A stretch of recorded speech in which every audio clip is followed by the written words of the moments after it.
کیا آپ جانتے ہیں کہ ایک موقع پر سید عطا اللہ شاہ بخاری نے خود کو سور کیوں کہا تھا؟ 1937 کے ہندوستانی انتخابات میں شاہ جی کی مجلس احرار الاسلام نے آل انڈیا مسلم لیگ کو کیسے شکست دی؟ سید عطا اللہ شاہ بخاری پاکستان بننے کے مخالف کیوں تھے؟ وہ واقعہ کیسے ہے جب شاہ جی نے مشہور شیعہ ذاکر کو لاجواب کر دیا تھا؟ شاہ جی اور جسٹس منیر کے مابین کیا تاریخی مکالمہ ہوا تھا؟ اور ہاں، جب مسلم لیگی رہنما راجہ غضنفر علی خان نے یہ کہا کہ اب وہ زمانہ بیت گیا جب بخاری لوگوں کو قرآن سنا سنا کر بے وقوف بناتا تھا، تو پھر سید عطا اللہ شاہ بخاری نے انہیں کیا جواب دیا؟ آج کی ویڈیو میں برصغیر پاک و ہند کے نامور خطیب امیر شریعت سید عطا اللہ شاہ بخاری کہ ایسے ہی 20 فیکٹس شیئر کیے جائیں گے جو ان کے ساتھ دفن ہو گئے۔ آپ دیکھ رہے ہیں الیکشن باکس اور میں ہوں کنزا فرمان۔ میرے انسٹا اکاؤنٹ کا لنک آپ کو ڈسکرپشن میں مل جائے گا، سو لیٹس بگن۔ سید عطا اللہ شاہ بخاری کہا کرتے تھے، میری آدھی عمر ریل میں بیت گئی اور آدھی عمر جیل میں۔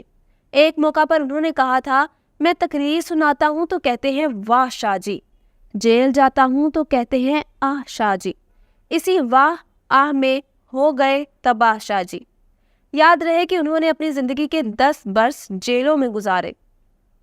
سید عطا اللہ شاہ بخاری پہلی مرتبہ قید ہوئے تو ہوم ڈپارٹمنٹ کا آفیسر ان سے ملنے جیل میں آیا اور یہ آفر کروائی کہ آپ جلسوں میں تقریریں کرنا چھوڑ دیں تو آپ کو جیل سے بھی نجات مل جائے گی اور آپ کو 2000 کنال کی زرعی اراضی بھی دی جائے گی۔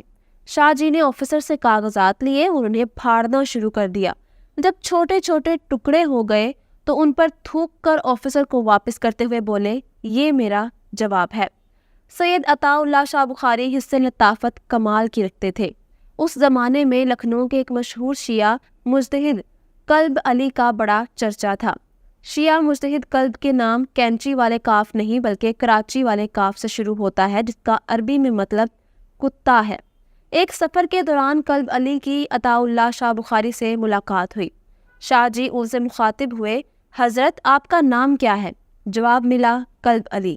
شاہ جی چونک اٹھے کہ ایسا نام کیوں؟ وہ شیعہ مجتہد کہنے لگے، چونکہ میں کلب علی یعنی مولا علی کا کتا ہوں، لہٰذا میں بغیر حساب کتاب کے جنت میں جاؤں گا۔ شاہ جی فوراً بولے، یہاں اللہ کے اپنے کتے گلیوں میں ذلیل ہو رہے ہیں، تم تو پھر بھی علی کے کتے ہو۔ کچھ دیر بعد مولانا کلب علی نے سید عطا اللہ شاہ بخاری سے پوچھا، مولانا آپ کا تعارف کیا ہے؟ شاہ جی بولے، میرا نام خنزیر اللہ ہے۔ شاہ جی کا یہ جواب سن کر وہ ایک دم چونک اٹھے۔ تب شاہ جی بولے، اگر علی کا کتا جنت میں جا سکتا ہے تو اللہ کا خنزیر تو اس سے پہلے جنت میں داخل ہوگا۔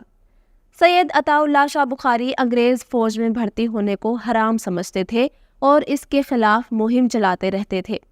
ان پر کئی مقدمات بنائے گئے، ایک عدالت نے تو انہیں پھانسی تک کی سزا بھی سنائی تھی۔ شاہ جی فرنگیوں کے اس قدر مخالف تھے کہ اکثر کہا کرتے، میں تو ان سوروں کا ریوڑ چرانے کو بھی تیار ہوں جو انگریزوں کی کھیتیاں اجاڑیں۔ کسی دیہاتی نے جب سید عطا اللہ شاہ بخاری سے پوچھا، شاہ جی کیا جنت میں حقہ ہوگا؟ تو سید عطا اللہ شاہ بخاری کا جواب تھا، ہاں حقہ ضرور ہوگا، لیکن اس میں آگ جلانے کے لیے آپ کو دوزخ جانا پڑے گا۔ تحریک پاکستان کے دوران دیوبند مکتبہ فکر 2 الگ دھڑوں میں بٹ چکا تھا۔ ایک گروپ پاکستان بنانے کے حق میں تھا جبکہ دوسرا گروپ متحدہ ہندوستان کا حامی تھا۔ سید عطا اللہ شاہ بخاری اور ان کی سیاسی جماعت ہندوستان کو متحد دیکھنا چاہتی تھی۔ قیام پاکستان کے بعد انہوں نے یہ مخالفت ہی نہیں بلکہ سیاست بھی ترک کر دی۔ آپ یہ جان کر حیران ہوں گے کہ شاہ جی نے اپنی پہلی بیعت گولڑہ شریف کے پیر سید مہر علی شاہ کے ہاتھ پر کی تھی۔ سید عطا اللہ شاہ بخاری کی علامہ محمد اقبال کے ساتھ اچھی دوستی تھی۔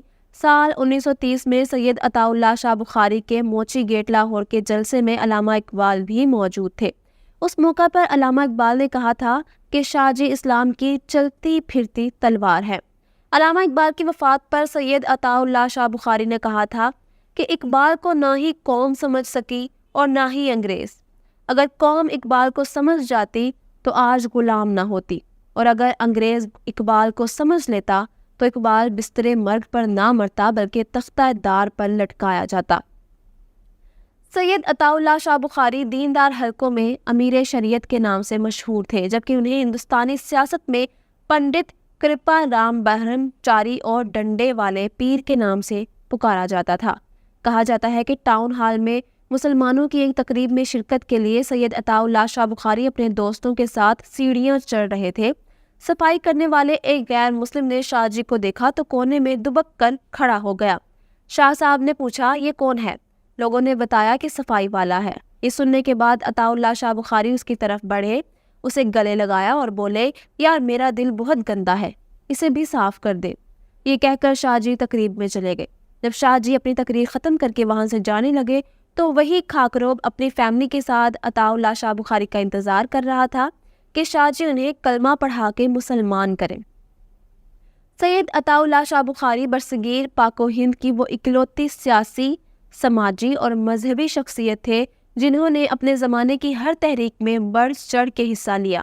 تاج برطانیہ کے خلاف چلنے والی ایسی کوئی بھی تحریک نہیں جس میں شاہ جی نے نمایاں حصہ نہ لیا ہو اور قید و بند کی صعوبتیں نہ جھیلی ہوں۔ سید عطا اللہ شاہ بخاری کی مجلس احرار الاسلام کا انتخابی نشان ٹوکا یعنی کلہاڑا تھا۔ بات کریں 1937 میں ہونے والے ہندوستان کے ریاستی انتخابات کی تو مجلس احرار الاسلام نے 9 سیٹیں جیت کر اپنے مخالفین کو ورطۂ حیرت میں ڈال دیا۔ مجلس احرار نے ریاست بہار سے 3، بمبئی سے 2 اور پنجاب سے 4 سیٹیں جیتی تھیں۔ یاد رہے کہ 37 کے ریاستی انتخابات میں آل انڈیا مسلم لیگ پنجاب سے صرف 1 سیٹ جیت سکی تھی۔ سید عطا اللہ شاہ بخاری کے احرار پارٹی کے آل انڈیا مسلم لیگ کے اکابرین سے سیاسی نوعیت کے اختلافات تو تھے، لیکن اس کے باوجود وہ ایک دوسرے سے ملتے جلتے اور ایک ساتھ دعوتوں میں شریک ہوتے تھے۔ ایک موقع پر قائد اعظم مجلس احرار الاسلام کو اپنے ساتھ ملا کر الیکشن لڑنے کے خواہشمند بھی تھے۔ یہاں احرار والوں کے سخت گیر نظریات آڑے آئے اور یہ اتحاد ممکن نہ ہو سکا۔ 1937 کے الیکشن میں سیالکوٹ کے حلقے میں مسلم لیگ نے سر ظفر اللہ خان کے بھائی چودھری اسد اللہ کو ٹکٹ دیا۔ قادیانی امیدوار کے مقابلے میں سید عطا اللہ شاہ بخاری نے چودھری غلام رسول کو اپنی پارٹی کا ٹکٹ دیا اور ان کی الیکشن کیمپین چلانے لگے، اور پھر رزلٹ آیا تو مجلس احرار کے کینڈیڈیٹ نے الیکشن میں فتح حاصل کی اور چودھری اسد اللہ کو بدترین شکست سے دوچار ہونا پڑا۔ سید عطا اللہ شاہ بخاری نے امرتسر میں 2 مکان چھوڑے تھے۔ جب پاکستان آئے تو عقیدت مندوں نے اصرار کیا کہ مکانوں کی الاٹمنٹ کے لیے درخواست دیں تاکہ پاکستان میں آپ کو اس کے بدلے گھر مل سکے۔ اس موقع پر شاہ جی نے کہا تھا، بھیا ہم نے ساری زندگی مالک حقیقی کے سوا کسی کے سامنے درخواست نہیں کی، اب کون سی ایسی ضرورت ہے کہ میں ان لوگوں کے آگے ہاتھ پھیلاؤں۔ مئی 1958 کو صدر سکندر مرزا ملتان آئے۔ ان کی خواہش تھی کہ عطا اللہ شاہ بخاری انہیں گیلانیوں کی دعوت پر ملے۔ سکندر مرزا نے کسی کے ہاتھ عطا اللہ شاہ بخاری کو بلاوا بھیجا تو عطا اللہ شاہ بخاری کا کہنا تھا کہ میں تمہارے کہے پر عمل نہیں کر سکتا، اگر مرزا میرے جھونپڑے پر آ جائے تو وہ بھی بلند ہو جائیں گے اور میں بھی، لوگ کہیں گے صدر مملکت ایک درویش کی کٹیا میں گیا، اگر میں انہیں ملنے جاؤں تو اپنی عمر بھر کی کمائی برباد کر بیٹھوں گا، تو پھر مجھے ان سے کوئی کام نہیں، انہیں کام ہے تو خود آ جائیں۔ سال 1953 میں چلنے والی تحریک ختم نبوت کے سرخیل سید عطا اللہ شاہ بخاری ہی تھے۔ قادیانی جماعت کی طرف سے جب اعلان ہوا کہ 1952 کا سال گزرنے نہ پائے، اس سے پہلے ہی صوبہ بلوچستان کو احمدی بنا لو، تو پھر سید عطا اللہ شاہ بخاری نے مرزا محمود کو مخاطب کرتے ہوئے کہا، مرزا 52 کا سال تمہارا ہے اور 53 کا سال ہمارا۔ 1953 کی تحریک کے بعد سید عطا اللہ شاہ بخاری کو سکھر جیل سے نکال کر لاہور منتقل کر دیا گیا۔ اگلے روز شاہ جی انکوائری کمیشن میں جسٹس منیر کے روبرو پیش ہوئے۔ جسٹس منیر: ہندوستان میں اس وقت کتنے مسلمان ہیں؟ شاہ جی: آپ کا سوال ارریلیونٹ ہے، آپ مجھ سے پاکستان کے مسلمانوں کے بارے میں پوچھیں۔ جسٹس منیر: ہندوستان اور پاکستان میں جنگ چھڑ جائے تو ہندوستان کے مسلمانوں کو کیا کرنا چاہیے؟ شاہ جی: ہندوستان میں علماء موجود ہیں، وہ بتائیں گے۔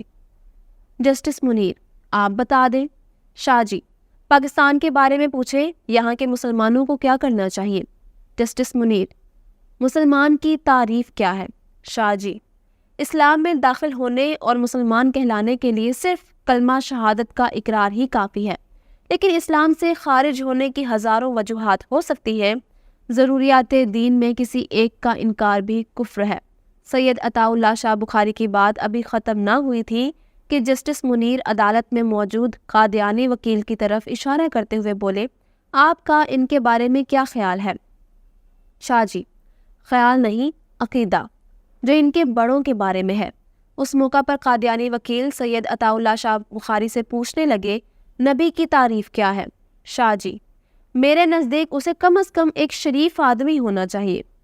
جسٹس منیر: آپ نے مرزا قادیانی کو کافر کہا؟ شاہ جی: میں مدتوں سے اسی سوال کا آرزومند تھا۔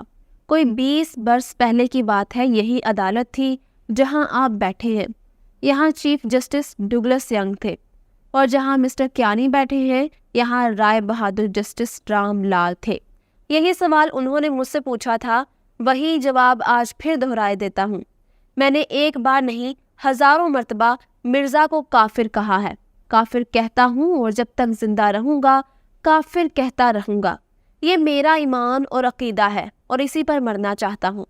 مرزا قادیانی اور اس کی ذریت کافر اور مرتد ہے، مسلمہ کذاب اور ایسے ہی دیگر جھوٹوں کو دعویٰ نبوت کے جرم میں قتل کیا گیا۔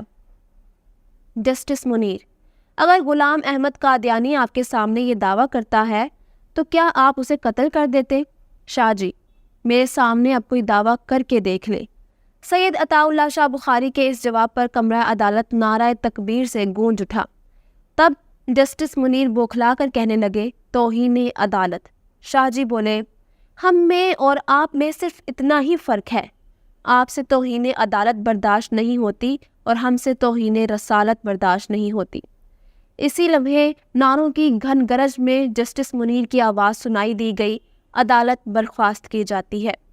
آزادی کے بعد سید عطا اللہ شاہ بخاری امرتسر سے ہجرت کر کے ملتان آ کر رہنے لگے۔ اس وقت پرائم منسٹر لیاقت علی خان کے منسٹر راجہ غضنفر علی خان نے کہا تھا کہ اب وہ زمانہ بیت گیا جب بخاری لوگوں کو قرآن سنا سنا کر بے وقوف بناتا تھا۔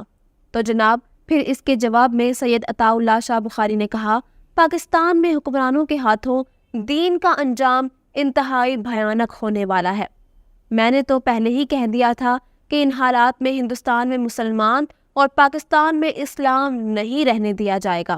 23 دسمبر 1892 کو پٹنہ شہر میں پیدا ہونے والے سید عطا اللہ شاہ بخاری 21 اگست 1961 کو انتقال فرما گئے۔ ان کے صاحبزادگان کے نام سید ابوذر بخاری، سید عطا المحسن شاہ بخاری، سید عطا المومن شاہ بخاری اور سید عطا المہیمن شاہ بخاری تھے۔ عطا اللہ شاہ بخاری نے وصیت کر رکھی تھی کہ بخاری کا جنازہ بخاری کا بیٹا پڑھائے گا۔ شاہ جی کے بڑے صاحبزادے سید ابوذر بخاری نے ان کا نماز جنازہ پڑھایا، جس میں 2 لاکھ افراد نے شرکت کی۔ بعد ازاں انہیں ملتان کے جلال باقری قبرستان میں آسودہ خاک کر دیا گیا۔ تحریک خلافت کے روح رواں مولانا محمد علی جوہر کہا کرتے تھے کہ شاہ جی کا خطابت میں وہی مقام ہے جو اردو شاعری میں میر انیس کا درجہ ہے۔ ایک اور موقع پر مولانا جوہر نے کہا تھا کہ بخاری مقرر نہیں، ساحر ہے، یہ تقریر نہیں، جادو کرتا ہے۔ سید عطا اللہ شاہ بخاری کی وفات پر ساغر صدیقی نے یہ شعر کہا تھا، آج مٹی کا وہاں ڈھیر سا ہوگا ساغر، سر جھکاتی تھی جہاں لوح و قلم کی دنیا۔ ان پر کئی کتابیں، مضامین اور اداریے لکھے جا چکے ہیں۔ ان کی سوانح حیات پر آغا شورش کاشمیری کی کتاب بہت مقبول ہے۔ آئی ہوپ آپ ہماری آج کی ویڈیو کو پسند کرتے ہوئے اپنے دوست احباب اور ہم خیال لوگوں تک شیئر کریں گے۔ شیخ مجیب الرحمان پر ایکسکلوسیو ڈاکیومنٹری دیکھنے کے لیے آپ یہاں اوپر کلک کر سکتے ہیں۔ مولانا اعظم طارق کی بایوگرافی دیکھنے کے لیے یہاں نیچے، اور قائد اعظم کے فیکٹس یہاں ملیں گے۔ الیکشن باکس سبسکرائب کرنے، ملتے ہیں کسی نئی ایپیسوڈ میں۔ اپنا خیال اور مجھے دعاؤں میں یاد رکھیں۔ اللہ حافظ و ناصر۔